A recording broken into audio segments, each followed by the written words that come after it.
Habanero dinner naman po tayo ngayon dito sa Quezon City. At ayan, kasama po natin ang lahi ni manager. At eto guys, papasok na po tayo sa resto.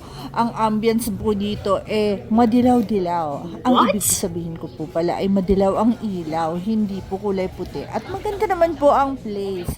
Talagang mapapasarap ang lafang nyo. At ayan guys, ready na ang mga bata, mga anak po namin yan at pamangkin. Tara guys, excited ang lola nyo at bago ang place. At eto na guys, ang sisig. Masarap po yung sisig niya, malutong-lutong po yan sa loob. Heto naman po, pizza na may saksahan ng daming gulay. Masarap din po yan. Eto naman po, cheese na pizza. Masarap po yan at yan may nakapatong pong cheese sa ibabaw. May in-order din po kaming pusit, masarap din po yan. At may in-order din kaming truffle, dalawa para magkasya po sa lahat. Meron din pong may tahong sa ibabaw na tomato base. Hindi ko po alam kung ano ang tawag. At ito naman po ay salpikaw na maasim-asim. Meron siyang maasim na twist. At ito pa guys, ang iba pang order. Ito ay sausage naman.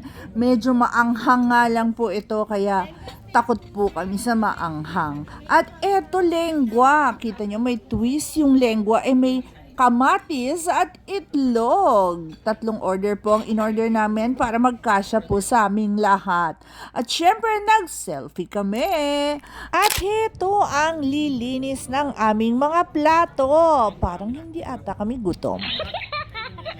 At ayan, pack up na at ready to go. Thank you guys for joining us sa aming Christmas kainan dinner. At hindi pa magtatapos dyan, lilipat pa kami sa coffee shop. Tara na guys! At eto guys, nasa Allure Coffee Plus Bakery na po kami. Dito lang po ito sa Quezon City. Hindi pa kami tapos. Tapos namin lumafang, magkakape kami. Siyempre naman kasi Pasko. Merry Christmas. Tara guys, pasok na tayo sa Allure Coffee Bakery. Tingnan natin kung ano ang itsura sa loob. Actually guys, simple lang po itong coffee shop na ito. Maliit lang po siya at ang capacity ay hindi kalakihan. At heto guys, ready nang umorder ang mga binata at dalaga. Marami po silang klaseng pastries. At eto guys, naka 30% off. Meron pang matanda dito kasi meron siyang pork flakes sa ibabaw. May twist. At heto, nakaupo na kami ni manager at naghihintay na lang kami ng order naming kape.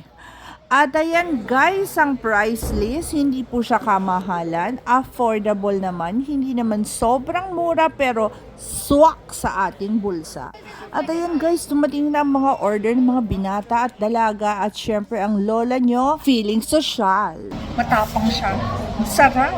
Lasang-lasa ang kape. Syempre nagpictorial din kami, creating memories. Tapos na kami magkape. Thank you guys for joining us. Ang aming Merry Christmas dinner at saka kape. Bye!